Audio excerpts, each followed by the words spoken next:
오늘도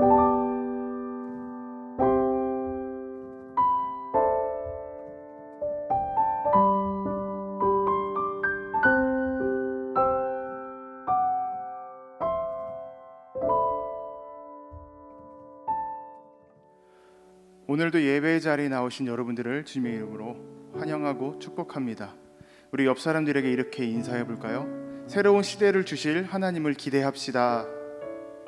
새로운 시대를 주실 하나님을 기대합시다. 한 번 더 인사해 보겠습니다. 새로운 시대를 주실 하나님을 기대합시다. 네, 기대함으로 나아가는 우리 여디디아 그리고 성광신앙 공동체가 되었으면 좋겠습니다. 사도신경으로 예배 시작하겠습니다. 전능하사 천지를 만드신 하나님 아버지를 내가 믿사오며 그 외아들 우리 주 예수 그리스도를 믿사오니 이는 성령으로 잉태하사 동정녀 마리아에게 나시고 본디오 빌라도에게 고난을 받으사 십자가에 못 박혀 죽으시고 장사한 지 사흘 만에 죽은 자 가운데서 다시 살아나시며 하늘에 오르사 전능하신 하나님 우편에 앉아 계시다가 저리로서 산 자와 죽은 자를 심판하러 오시리라. 성령을 믿사오며 거룩한 공회와 성도가 서로 교통하는 것과 죄를 사하여 주시는 것과 몸이 다시 사는 것과 영원히 사는 것을 믿사옵나이다. 아멘.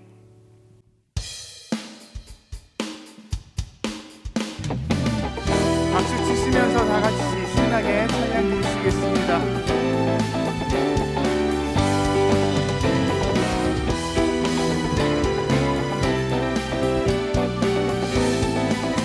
자유를 얻게 함은 죄에서 자유를 얻게 함은 보혈의 능력 주의 보혈 시험을 이기고 승리하니 참 놀라운 능력이로다. 주의 보혈 능력이 또다. 주의 피 믿으오. 주의 보혈 귀중한 피로다. 육체의 정욕을 이긴 힘은 보혈의 능력 주의 보혈 정결한 마음을 얻게 하니 참 놀라운 능력이로다. 주의 보혈 능력이 또다. 주의 피 믿으오.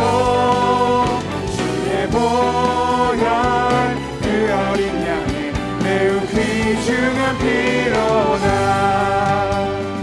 눈보다 더 크게 밝히는 것 보혈의 능력 주의 보혈 부정한 모든 것 밝히시니 참 놀라운 능력이로다. 아멘. 주의 보혈 능력이 또다. 주의 피 믿으오. 주의 보혈 그 어린 양의 매우 귀중한 피로다. 주의 복음을 전할 제목 보혈의 능력 주의 보혈 날마다 나에게 찬송 주니 참 놀라운 능력이로다. 주의 보혈 능력이 또다. 주의 피 믿으오. 주의 보혈 그 어린 양의 매우 귀중한 피로다. 주의 보혈 능력이 또다. 주의 피 믿으오. 주의 보혈 그 어린 양의 매우 귀중한 피. 주님의 보혈의 능력이 있습니다. 주의 보혈 능력이 또다. 주의 피 믿으오. 주의 보혈 그 어린 양의 매우 귀중한 피로다. 아멘.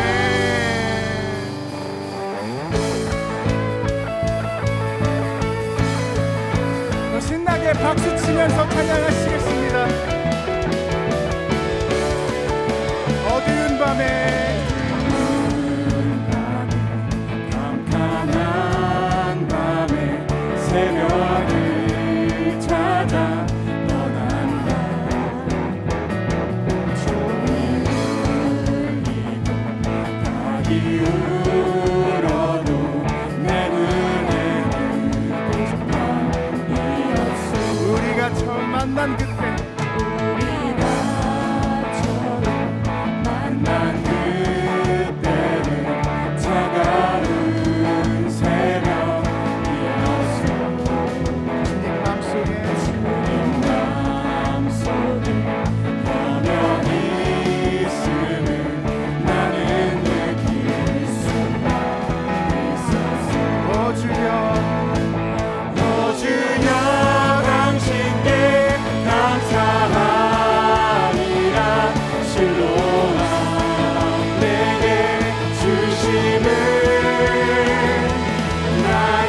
속에서 떠나지 않게 하소서.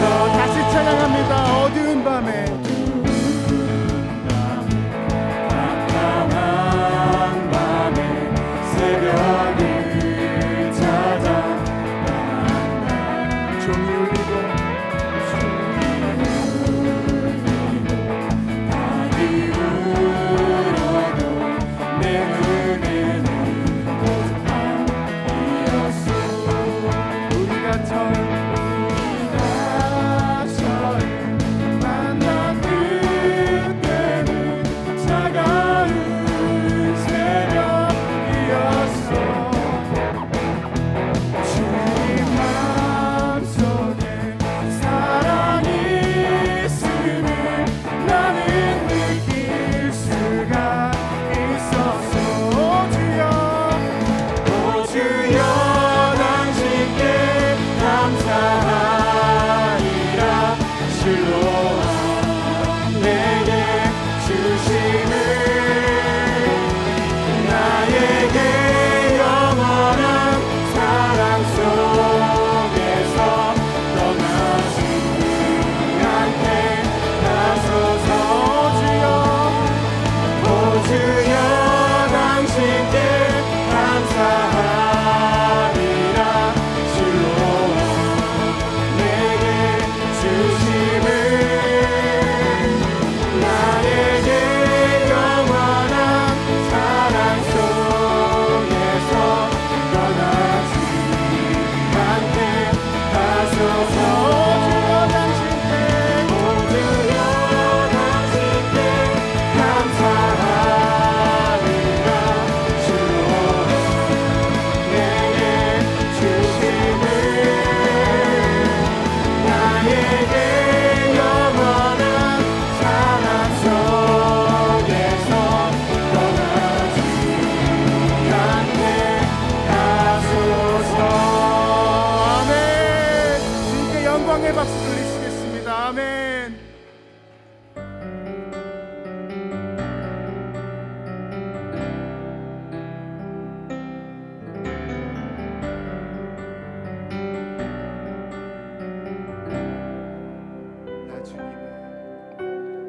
나 주님의 기쁨 되기 원하네.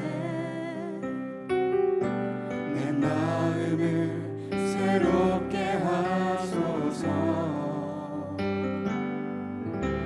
새 부대가 되게 하여 주사. 주님의 빛 비추게 하소서. 나 주님의 기쁨 되기 원하네. 나 주님의 기쁨 되기 원하네. 내 마음을 새롭게 하소서.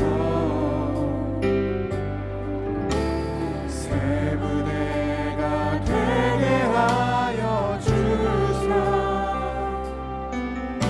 주님의 빛 비추게 하소서.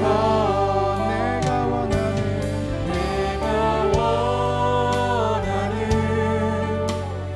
한 가지. 주님의 기쁨이 되는 것. 내가 원하는 한 가지. 주님의 기쁨이 되는 것. 내가 원하는 한 가지.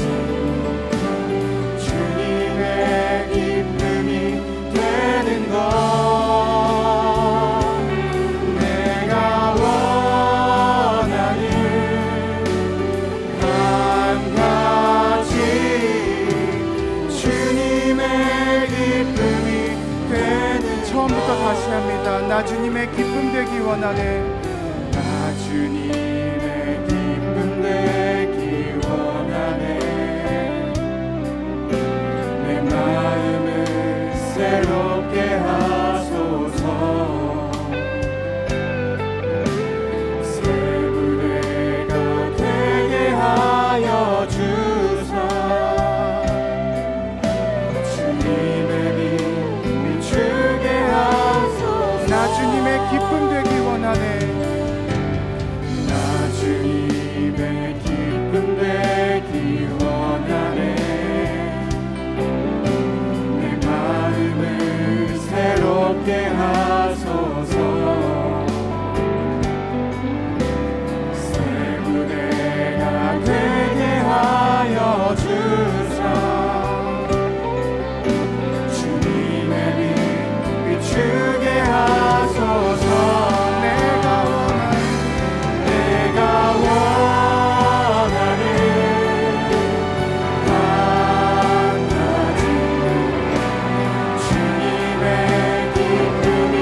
마음 드립니다.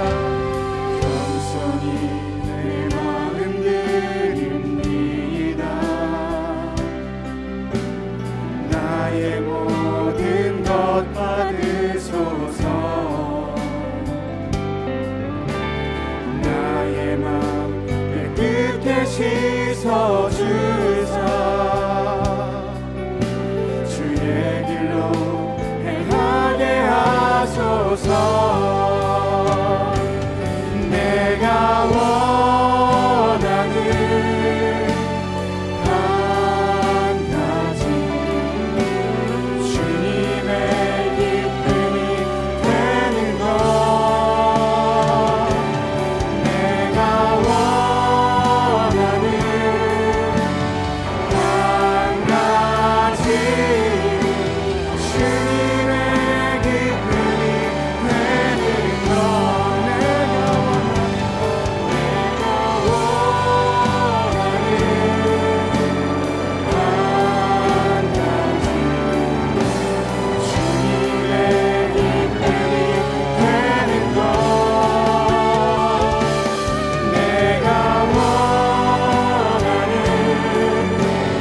한 가지 주님의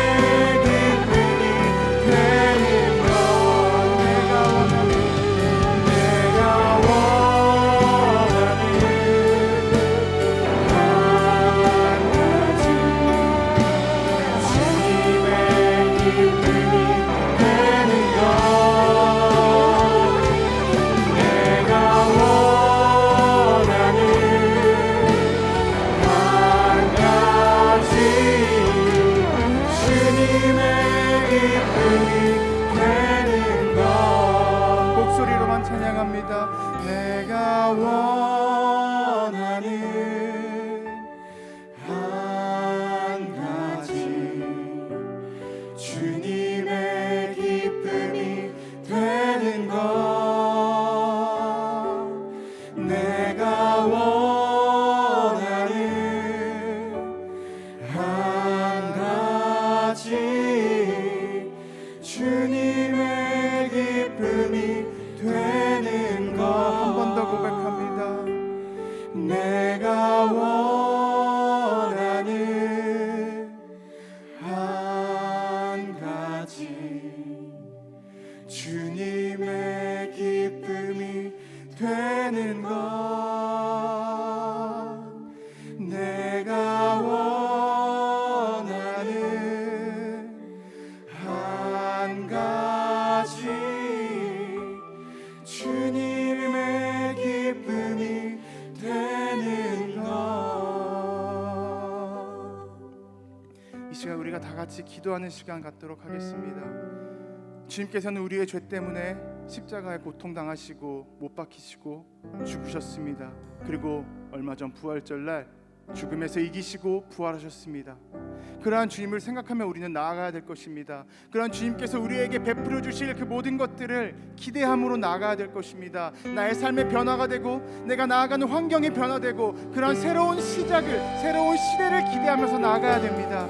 이 시간 우리가 다 같이 기도하기로 합니다. 다 같이 고백하기로 합니다. 주님, 내가 주님의 행하실 일을 기대합니다. 주님의 그 말씀에 응답하기로 합니다. 주님, 나를 써주시옵소서. 내가 주님의 뜻대로 나아가는 일꾼 되겠습니다. 이 시간 다 같이 동성으로 기도하십니다.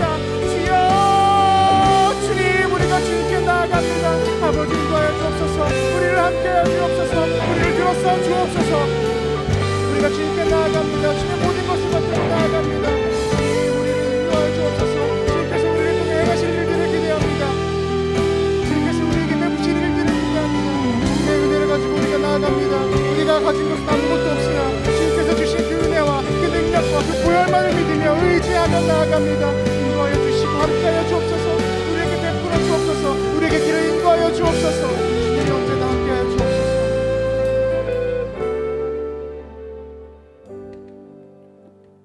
언제나 풍성한 사랑으로 우리와 함께 하시는 주님, 주님의 전에 나아와 예배하고 영광 돌릴 수 있도록 인도하여 주심에 진심으로 감사드립니다. 부활절 이후 예수님께서 부활하심을 함께 고백하며 삶 속에서 그 믿음을 어떻게 실천해야 할지 나누고 다짐했던 지난 우리의 삶을 되돌아봅니다. 그리스도의 부활이 끝이 아닌 새로운 시작이며 그 기쁨의 소식을 전하는 것이 우리의 사명임을 다시 한번 다짐하는 이 시간, 예수님의 십자가 보혈과 독생자 예수를 이 땅에 보내신 하나님의 그 크신 사랑을 늘 마음 가운데 새기며 살아가는 성관 공동체 성도들이 되게 하여 주시옵소서. 삶이 힘들고 고통스러울 때, 아프고 좌절 가운데 있을 때 누구보다 주를 바라게 하시고, 기쁨과 행복, 안정된 삶 가운데 있을 때 누구보다 주께 영광 돌리게 하여 주시옵소서. 주의 뜻 하늘보다 높고 바다보다 깊고 신실하심을 고백합니다. 우리의 마음을 다하여 주님이 계신 곳으로 나아갑니다. 말씀을 전하시는 귀한 주님의 종 이웅천 담임 목사님께도 함께 하셔서 교회와 성도를 향한 사랑, 도전, 간절한 메시지가 성관 공동체에 함께 닿아 코로나 이후 새로운 부흥의 시대가 열리도록 인도하여 주시옵소서. 이 모든 말씀 예수 그리스도의 이름으로 감사하며 기도드립니다. 아멘.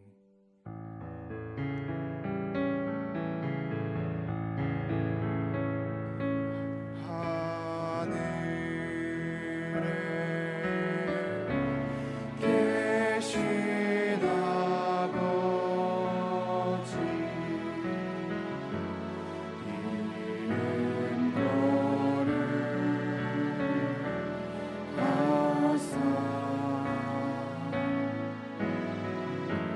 주님 나라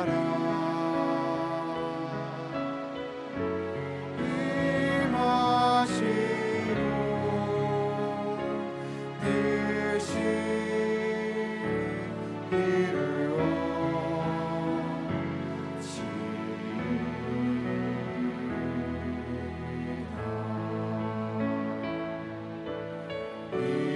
일용할 양식 주시고 우리들의 큰 죄 다 용서하시고 또 시험에 들게 마시고 악에서 구원하소서. 내게 주의 나라 주의 권세 주의 영광 영원히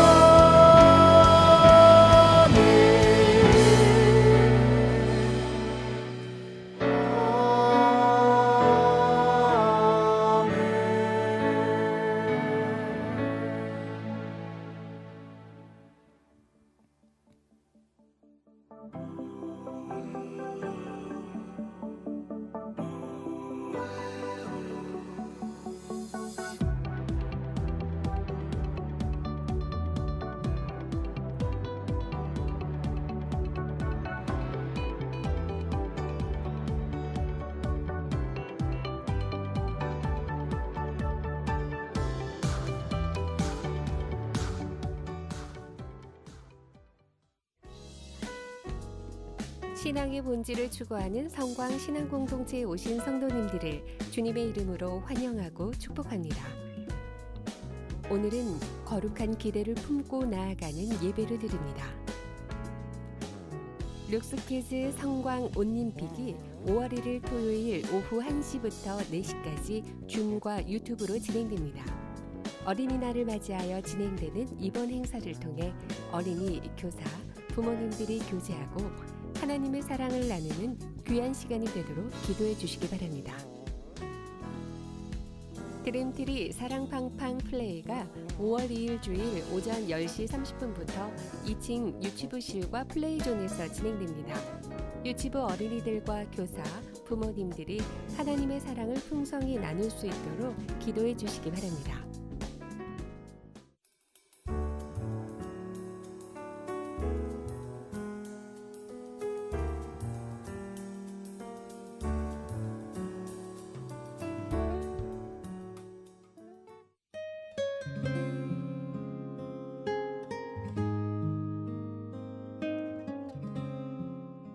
성관교회 안에 들어와서 어떤 이유 때문인지 이 자리에 머무는 사람들이 영적인 도전 앞에 서기를 원합니다. 성관교회에 속한 성도들이 영적인 관심에 눈뜨게 하여 주시옵소서. 그리하여 누구든지 성광교회 공동체에 오게 되면 영적으로 깨어나서 영적인 도전 앞에 서게 하여 주시옵소서. 저는 성광교회가 이런 교회가 되는 것이 하나님께서 성광교회를 세우신 귀한 뜻이라고 생각합니다. 이 뜻을 위해서 여러분들이 쓰임받는 인생이 되기를 원합니다. 이 뜻이 어떻게 실현되는지를 기대하면서 그것들을 보시는 분들이 되시길 원합니다. 여러분들이 성광교회와 더불어서 이 귀한 부활하신 그리스도와 동행하는 한 주간이 되시기를 주님의 이름으로 도전합니다. 오늘 우리에게 주신 하나님의 말씀은 사도행전 9장 10절에서 15절 말씀입니다. 그런데 다마스쿠스에는 아나니아라는 제자가 있었다. 주께서 환상 가운데서 아나니아야 하고 부르시니 아나니아가 주님 여기 있습니다 하고 대답하였다. 주께서 아나니아에게 말씀하셨다. 일어나서 고든 길 거리로 가서 유다의 집에서 사울이라는 다소 사람을 찾아라. 그는 지금 기도하고 있다. 그는 환상 가운데서 아나니아라는 사람이 들어와서 자기에게 손을 얹어 시력을 회복시켜 주는 것을 보았다. 아나니아가 대답하였다. 주님, 저는 그가 예루살렘에서 주의 성도들에게 얼마나 해를 많이 끼쳤는지를 많은 사람에게서 들었습니다. 그리고 그는 주의 이름을 부르는 사람들을 잡아갈 권한을 대제사장들에게서 받아가지고 여기에 와 있습니다. 주께서 그에게 말씀하셨다. 가거라. 그는 내 이름을 이방 사람들과 왕들과 이스라엘 자손 앞에 가지고 갈 내가 택한 내 그릇이다. 오늘 이 말씀에 많은 은혜 받으시기 바랍니다.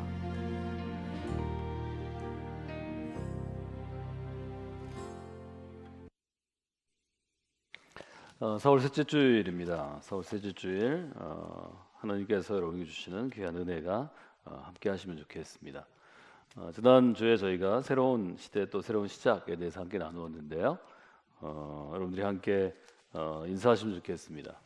하나님은 새롭게 시작하십니다. 이렇게 좀 인사하실까요? 하나님은 새롭게 시작하십니다. 인사하시면 좋겠습니다. 또 청년 예배 저희들이 같이 드리고 있는데 지금 사회적 거리 두기가 2단계로 격상돼서 제가 오늘 말씀을 여러분과 함께 나누게 되었습니다. 특별히 교회 위해서 기도할 때에는 코로나 이 어려움 가운데서 하나님께서 우리 교회를 잘 지켜주셔서 저희 영적으로 생명력을 유지하면서 잘 신앙생활할 수 있도록 또 허락해 주신 성도들이 믿음 안에서 이 어려운 시기를 잘 이겨낼 수 있도록 여러분들이 기도하시면 좋겠습니다. 그래서 새가족학교가 지금 진행 중인데요. 이번 새가족학교에는 청년 등록자들이 여러 명 함께 하는 것을 제가 보았는데요. 16분이 지금 새가족학교 진행 중입니다. 토요일마다 하는데 어제 2주차 했고요. 이번 주 토요일, 다음 주 토요일 하면 새가족학교 마무리하게 됩니다. 그래서 우리 교회 온 새가족들이 잘 정착하고 뿌리 내릴 수 있도록 여러분들이 기도해 주시면 좋겠습니다. 또 5월 달에 이제 첫째 주가 어린이 주일인데요. 어린이 사역들을 함께 하기 때문에 여러분들이 어린 자녀들이 있는 가정에서 잘 교회학교 신청하셔서 함께 할 수 있도록 그렇게 하시면 좋겠습니다. 오늘 저희들이 함께 할 결단의 찬양이 나 주님의 기쁨 되기 원하네입니다. 나 주님의 기쁨 되기 원합니다.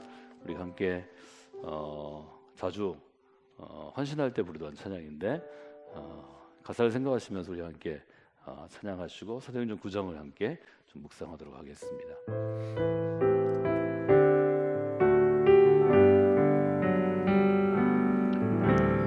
나 주님의 기쁨 되기 원하네. 내 마음을 새롭게 하소서. 내 마음을 새롭게 하소서. 새 부대가 되게 하여 주사. 주님의 빛 비추게 하소서. 주님의 빛 비추게 하소서. 내가 원하는 한 가지 주님의 기쁨이 되는 것. 내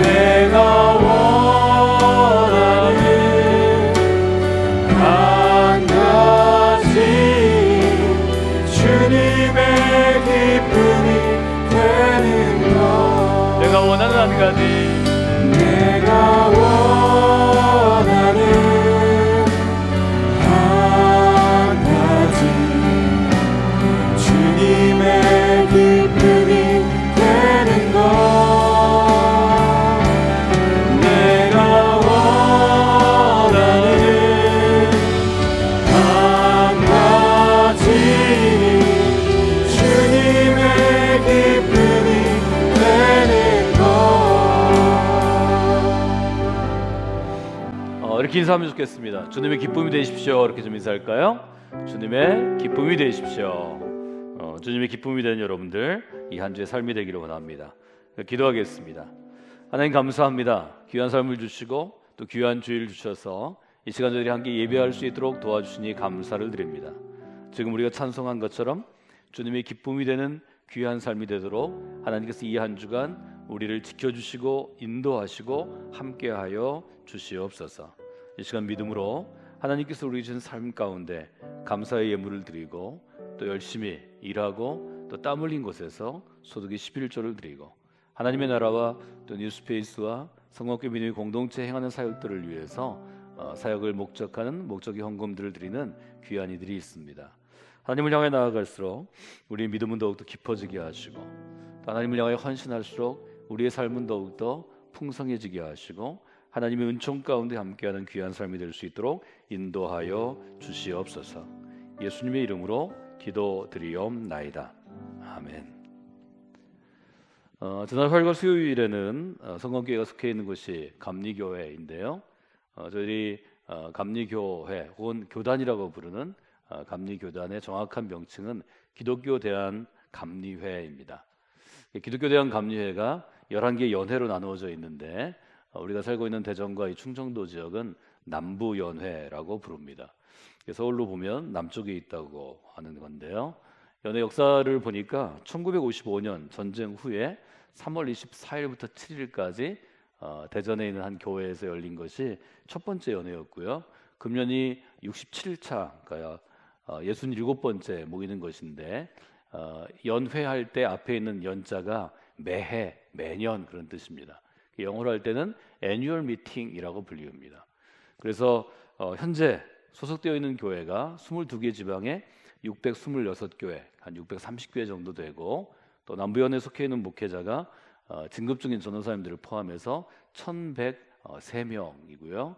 또 각 교회에 등록되어 있는 교인 수가 102,137명 정도 되는 규모의 마치 이를테면 큰 교회라고 볼 수 있습니다.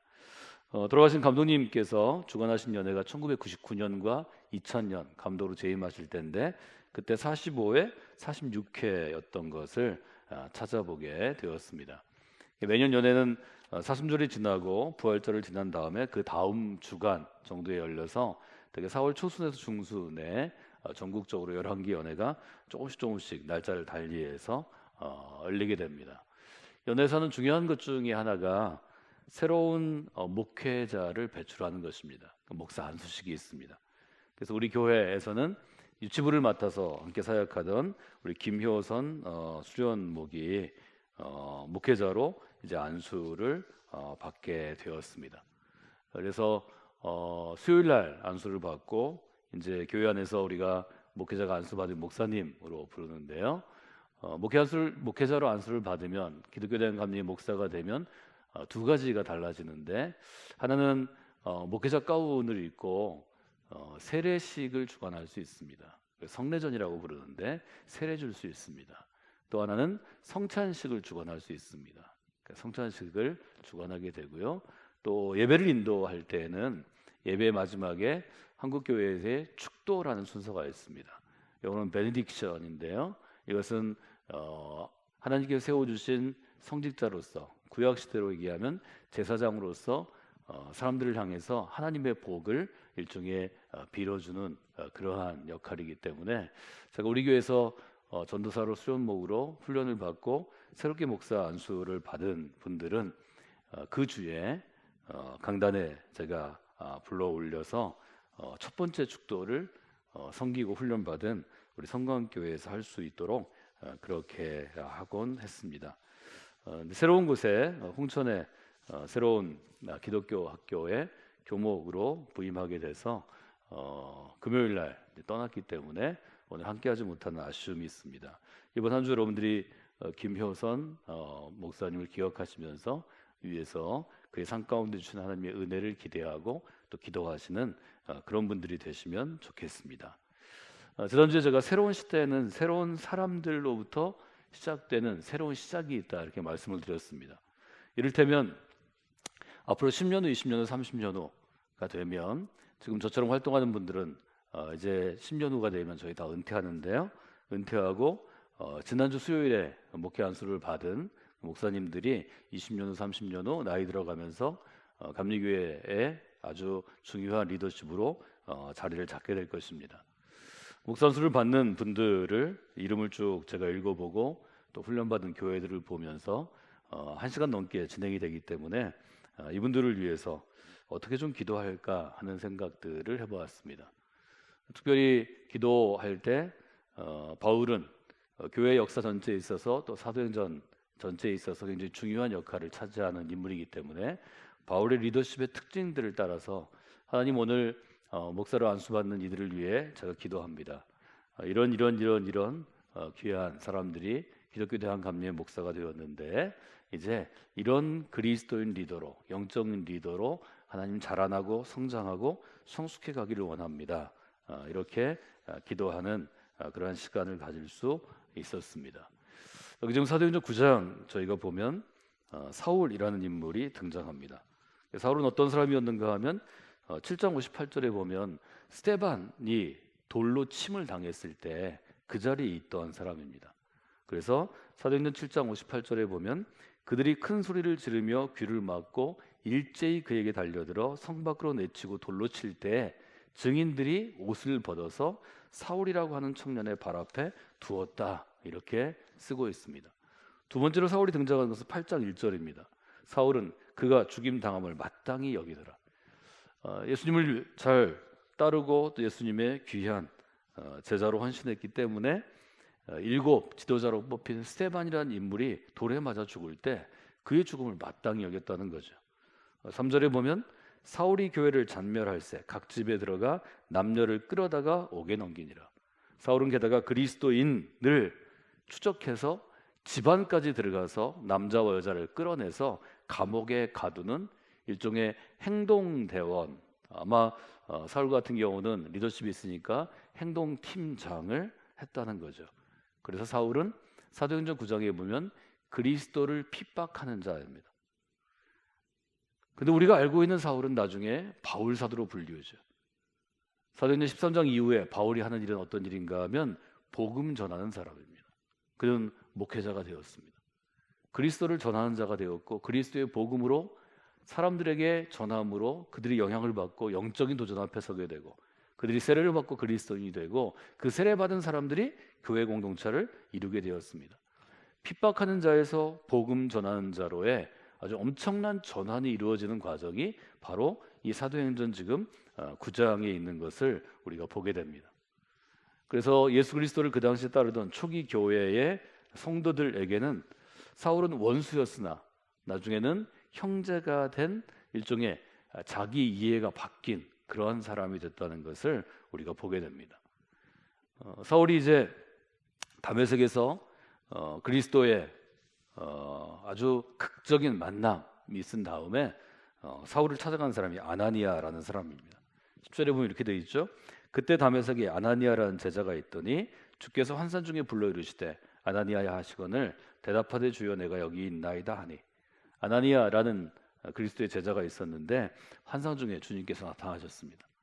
11절에 보면 명령을 하십니다. 일어나라. 그 다음에 직가라는 거리로 가라. 그리고 유다의 집에서 사울이라는 사람을 찾으라. 세 가지 얘기하죠. 아주 간단합니다. 일어나라, 가라, 찾으라.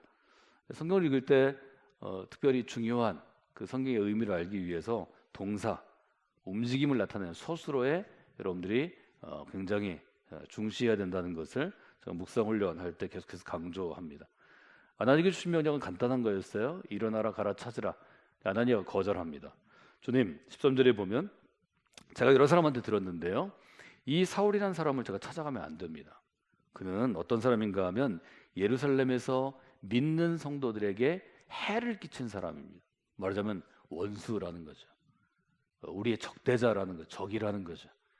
그 사람을 제가 찾아가서 어떻게 하겠어요? 14절에 보면 여기 와서도 주의 이름을 부르는 사람, 즉 그리스도인을 체포하고 결박하는, 말하자면 구속할 수 있는 권한을 이미 받은 사람입니다. 15절에 보니까 주님께서 아나니아와 논쟁하지 아니하시고 명령하십니다. 가라. 뭐라고 그러시는가 하면 이 사람은 내가 택한 나의 그릇이다, 이렇게 얘기합니다. 사울은 핍박하는 자였는데 15절에 이르러서 아나니아에게는 내가 택한 나의 그릇이라고 얘기합니다. 저는 그래서 오늘 설교의 제목을 새로운 그릇이라고 정하게 되었습니다. 우리 모두는, 우리 인생은 그릇이라고 볼 수 있는 거죠. 지금 바울의 삶을 그릇이라고 얘기합니다. 그는 나의 그릇이라. 여러분은 어떤 그릇인가요? 여러분의 그릇에는 무엇이 담겨져 있나요?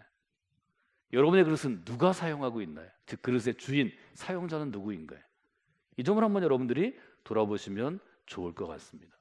사도행전 9장은 우리가 조금 더 그 내용을 좀 신학적으로 정리하면 핍박하는 자가 핍박을 당하는 자로의 변화입니다. 그리고 그리스도를 믿는 사람을 사울이라는 천년이 핍박했는데 그가 그리스도의 사람이 되어서 핍박을 당하는 사람으로 삶이 역전됩니다. 바뀌게 됩니다. 또 하나는 그는 그리스도의 복음이 전해지는 것을 철저히 막던 사람입니다. 복음의 회방자, 복음의 방해자입니다. 근데 이제 복음을 전하는 자가 됩니다. 이 변화가 사도행전 9장에서 굉장히 중요한 그러한 내용인데요. 오늘은 그 내용보다는 제가 다른 부분을 여러분과 함께 나누려고 합니다. 이제 목사로 안수를 받는 새로운 시대에 또 새롭게 목회를 할 저에게는 후배가 되는 젊은 목회자들을 바라보면서 저는 바울에게서 볼 수 있는 4가지의 탁월한 크리스천 리더의 특징이 이들의 삶 가운데, 이들의 목회 가운데, 이들이 섬기는 교회 공동체 가운데, 이들이 만나는 성도들에게 나타나도록 마음으로 기대하고 또 간구하는 시간이었습니다. 바울에게 볼 수 있는 리더십의 특징을 제가 7가지로 나눠서 7C로 여러분에게 말씀드리기도 했고, 또 리더십에 대해서 아주 여러 차례, 1년에 여러 차례씩 수십 차례 계속해서 여러분과 함께 나누었습니다. 오늘은 4가지를 좀 보려고 그러는데요. 이 4가지는 고든 맥도날드가 요약한 것입니다. 첫째, 바울에게는 비전을 전하는 능력이 있었습니다. 이 4가지는 여러분이 꼭 기억하시면 좋겠어요. 그래서 비전을 전하는 능력이라는 워딩을 좀 기억하시고, 두 번째는 사람들에 대한 민감성을 갖고 있었습니다. 세 번째는 상황을 판단하는 능력이 아주 뛰어난 리더였습니다. 네 번째는 아주 예리하게 자기를 돌아볼 수 있는 자기 이해가 있는 인물이었습니다. 여러분이 앞으로 어떤 분야에서 일을 하든지, 여러분이 어떤 재료로 만들어진 그릇이든지, 어떤 재능을 갖고 있든지, 아니면 여러분이 어떤 모양으로 만들어진 그릇이든지, 이 4가지는 여러분의 평생 동안에 특별히 리더십을 발휘할 때 반드시 갖고 있어야 될 자질이고, 여러분이 교회 공동체 안에서 하나님의 사람으로 그리스도를 따르는 그리스도의 제자로 훈련받으면 여러분이 아는 사이에 모르는 사이에 이 4가지가 여러분에게 일종의 구비되는, 말하자면 옷으로 입을 수 있는, 갑옷을 입을 수 있는 그런 4가지 점이라고 보시면 좋을 것 같습니다. 첫째는 비전을 전하는 능력이 있는 크리스천 리더가 되어야 합니다. 바울이 그러했습니다. 바울이 행한 일은 어떤 것이었는가 하면 내가 원하는 삶을 이야기한 게 아닙니다. 내가 하고 싶은 것을 설교한 게 아닙니다. 바울은 예수 그리스도께서 이 땅 가운데 그리스도를 따르는 그리스도인을 통해서 이루고자 하는 하나님의 나라를 설명합니다. 하나님의 나라에 대해서 도전합니다. 지난주에 제가 영적인 도전 앞에 서는 교회, 영적인 도전 앞에 서는 것이 우리의 일이라고 말씀을 드렸는데, 영적으로 도전합니다. 사람들이 바울의 도전에 반응했습니다. 일어섰습니다. 예라고 대답했습니다. 세례를 받았습니다. 그리고 교회를 이루었습니다. 리더에게 제일 중요한 것은 어떤 사람을 뽑고 어떤 사람을 경영하고 핸들링하고 어떤 계획을 세우고 어떻게 체크하고, 이게 아닙니다. 좋은 리더의 첫 번째 특징은 무엇인가 하면 내가 지금 하고자 하는 일을 분명히 알고 있고 분명히 알고 있는 것을 여러분에게 전합니다. 그때 역사가 일어납니다. 마음이 움직이는 역사가 일어납니다. 베드로가 성전 앞에서 날 때부터 걷지 못하는 사람에게 얘기하죠. 보라, 나자렛 예수의 이름으로 명하노니 일어나 걸으라. 아주 이것은 분명하게 사도행전 3장의 도전이었습니다. 그것이 그로 하여금 일어나게 했고 걷고 뛰게 했고 성전에 들어가서 내가 일어났다고 간증하게 했습니다. 똑같은 거죠. 여러분이 교회 안에서 배울 수 있는 가장 중요한 리더로서의 덕목은 비전을 나누고 전하는 사람이 되는 것입니다. 이것은 여러분이 예수님의 비전을 깨닫게 되면 사실은 자연적으로 체득하는 능력입니다. 저는 리더십을 특별히 배운 적도 없고 리더십에 대해서 공부하지도 않았고 여러 가지를 했지만 그러다 실제로 리더십을 제가 강의하거나 또 워크숍을 하거나 가르치면서 교회 안에서 어릴 때부터 큰 모든 것이 리더십의 훈련 과정이었고 지금 내가 갖고 있는 리더십의 요소들을 이루게 됐다는 것을 젊은 날 깨닫게 되었습니다. 그때부터 저는 저보다 어린 사람들에게 30대는 20대에게 40대는 30대와 20대와 10대에게 크리스천 리더십에 대해서 계속해서 도전해 왔습니다. 사람을 가장 리더답게 하는 것은 그가 품고 있는 생각입니다. 그가 품고 있는 미래에 대한 비전, 미래 꿈입니다. 그가 품고 있는 세상에 대한 청사진입니다. 이것이 사람의 마음을 움직이고 사람의 마음을 격동하게 하고 그것이 사람을 사로잡게 해서 그를 따르는 자가 되게 합니다. 예수님이 여기 아주 탁월했죠. 바울도 그에 따르는 사람이 되었고 디모데와 같은 젊은이들이 바울을 따르게 되었습니다. 비전을 전하는 능력 여러분들이 기억하면 좋겠습니다. 또 하나는 비전을 전할 뿐만이 아니라 사람들에 대해서 아주 민감해야 합니다. 바울은 나이 들어가면 나이 들어갈수록 목회자로 훈련되면 훈련될수록 사람을 잘 이해하는 사람이었습니다. 사람을 이해하는 것은 너무 중요합니다. 교회 안에서 여러분들이 신앙생활을 하면서 배워야 될 가장 큰 것은 사람을 아는 것입니다. 얼굴만 아는 게 아니고요. 그 사람의 성향을 아는 것이고 더 중요한 건 마음을 아는 것입니다. 그의 영혼을 아는 것입니다. 사람의 마음을 알면 그때부터 어떤 일을 해도 잘할 수 있습니다. 비즈니스를 해도 사람의 마음을 알아야 합니다. 교육, 교사가 되든 교수가 되든 사람의 마음을 알아야 합니다. 여러분이 다른 어떤 걸 해도 사람의 마음을 이해하지 못하면 반쪽짜리로 살다 갑니다. 그것은 온전한 성공을 이룰 수 없습니다.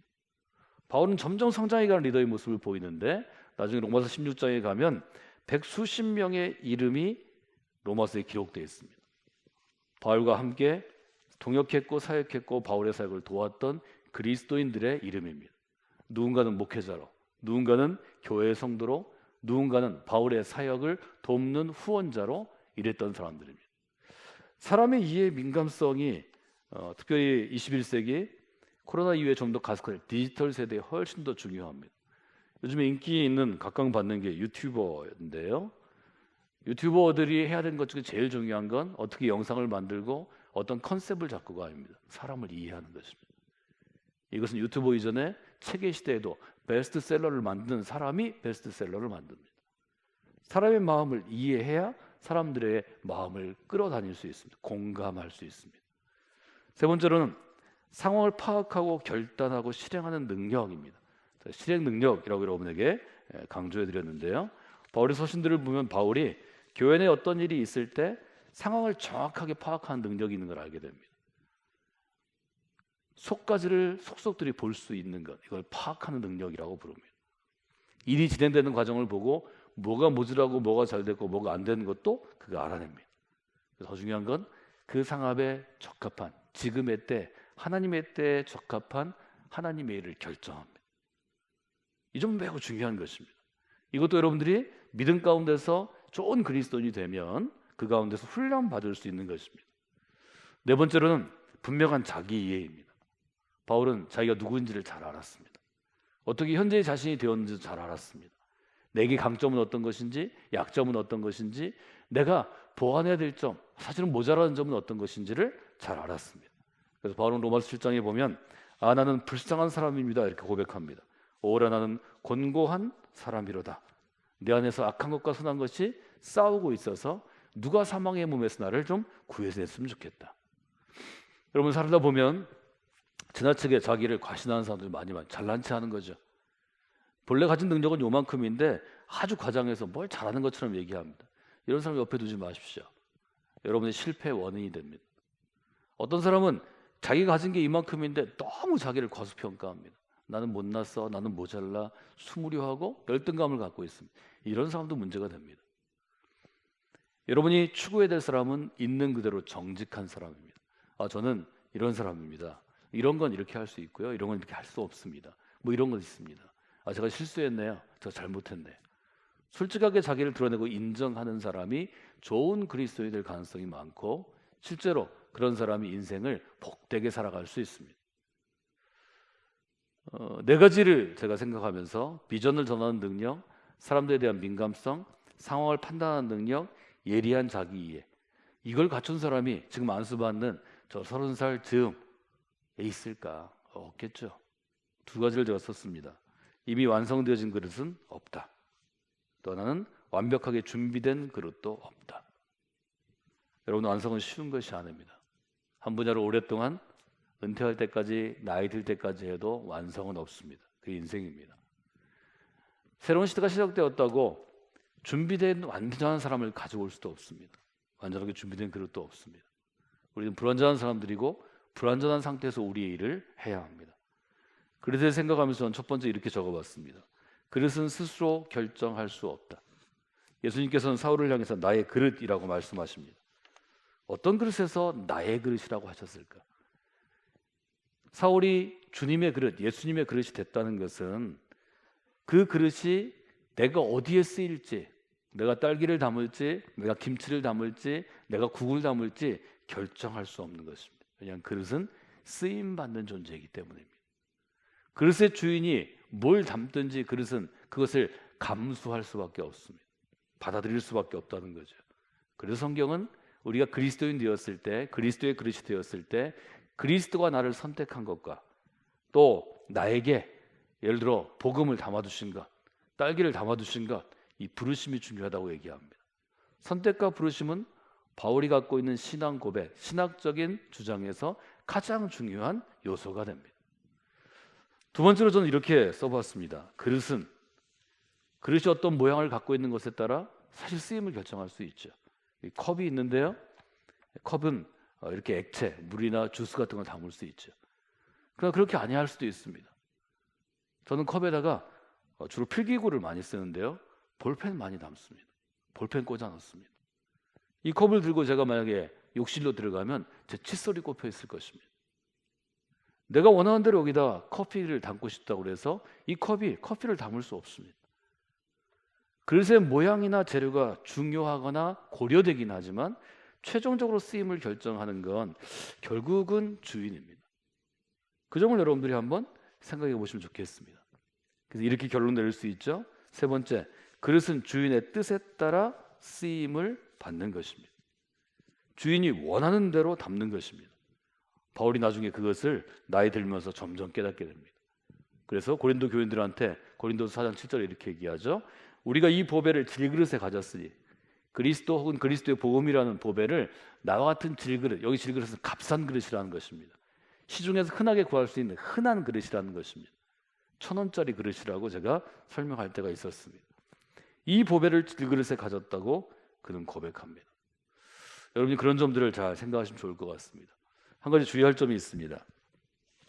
그릇은 모양이나 재료에 따라 쓰임받는 게 아니라 주인의 쓰임받는다 그러니까 바울이 그러면 주님이 쓰시는 대로 있는 그대로 썼느냐? 그렇지 않습니다. 바울은 정말 노력합니다. 바울의 재능이 있습니다. 이중 언어 재능이 있죠. 유대인의 풍습과 언어에도 익숙하고 헬라인, 로마 제국의 문화에도 익숙합니다. 하나님 그 점을 쓰십니다. 바울은 열정의 사람이었습니다. 목숨을 바쳐서 그리스도를 전하고 교회를 세우고 목회하는 데 최선을 다했습니다. 재능이 무시되는 것도 아니고 노력이 무시되는 것도 아닙니다. 하나님께서는 선택하신 그릇이 하나님이 심어주신 쓰임에 합당하도록 다듬어서 사용하십니다. 여러분 이 점을 마음 가운데 둬야 합니다.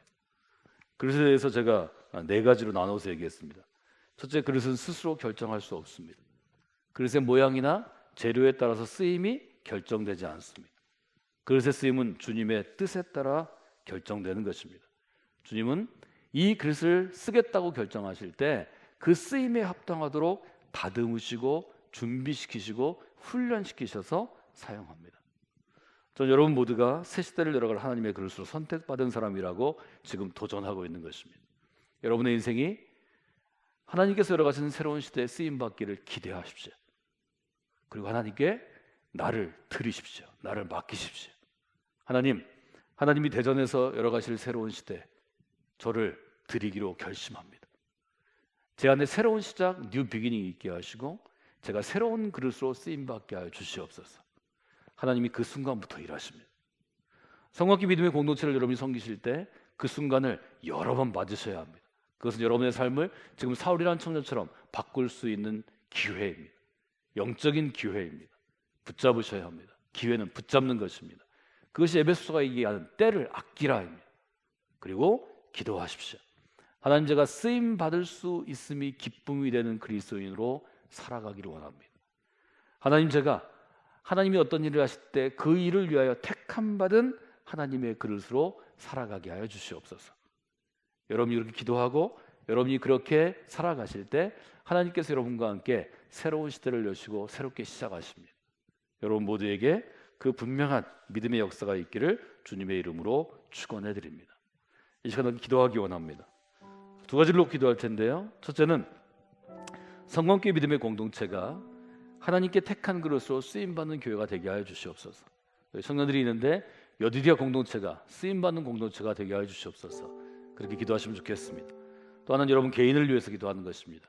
하나님, 제가 우리 모두가 하나님이 택한 것으로 쓰임받는 인생이 되게 하여 주시옵소서. 여러분 기도하실 때 하나님께서 응답해 주시기를 원합니다. 함께 기도하겠습니다. 우리 주님의 이름 함부로 기도합니다. 주여, 아버지 찾으려 기도하며 나아갑니다. 하나님의 늘 따라 나아갑니다. 아버지 함께하여 주시옵소서. 하나님, 우리의 삶이 하나님의 내 가운데 나가는 귀한 삶이 되기를 원합니다. 아버지 인도하여 주시기를 원합니다. 하나님 함께하여 주시기를 원합니다. 하나님의 뜻 가운데 내 가운데 나가게 하시고 믿음 가운데 나갈 수 있도록 우리를 붙잡아 주셔서 우리 가운데 함께하여 주시옵소서. 우리 가운데 함께하여 주시옵소서. 아버지 도와주시기를 원합니다. 아버지 함께해 주시기를 원합니다. 아버지 역사해 주시기를 원합니다. 아버지 도와주시기를 원합니다. 하나님 시간 함께하는 귀한 하나님의 사람들을 붙잡아 주시옵소서. 너는 나의 택한 그릇이라고 말씀해 주신 주님께서 우리 모두에게 말씀하시는 음성을 듣게 하여 주시옵소서. 너는 택한 나의 그릇이라 말씀하시는 주님의 그 도전 가운데 예 주님이라고 응답하는 인생이 되게 하여 주시옵소서. 하나님이 택함을 받음으로 하나님이 내 인생의 그릇의 주인이 되심으로 하나님의 뜻에 따라 쓰임받는 귀한 인생이 되기를 원합니다. 성광교회 믿음의 공동체가 하나님의 택한 그릇으로 쓰임받는 교회 공동체가 되게 하여 주시옵소서. 여디디아 청년 공동체가 하나님의 택한 그릇으로 쓰임받는 믿음의 공동체가 되게 하여 주시옵소서. 이 자리에 있는 우리 모두가 하나님의 택한 그릇으로 쓰임받는 귀한 그릇으로서의 인생을 살아가도록 인도하여 주시옵소서. 이제 우리 사랑하시는 예수 그리스도의 은혜와 우리 가운데 베풀어 주시는 하나님의 크신 사랑하심과 우리를 통해서 일하심의 역사하시는 성령의 역사하심과 함께 하심이 이 시간 예배하는 모든 이들에게, 특별히 성광교회 믿음의 공동체에 속한 귀한 영적인 가족들 위해 코로나 이 어려운 위기 가운데 고통받고 힘들고 수고하고 애쓰는 모든 영혼들 위해 지금부터 영원까지 함께 하옵시기를 간절히 축원하옵나이다.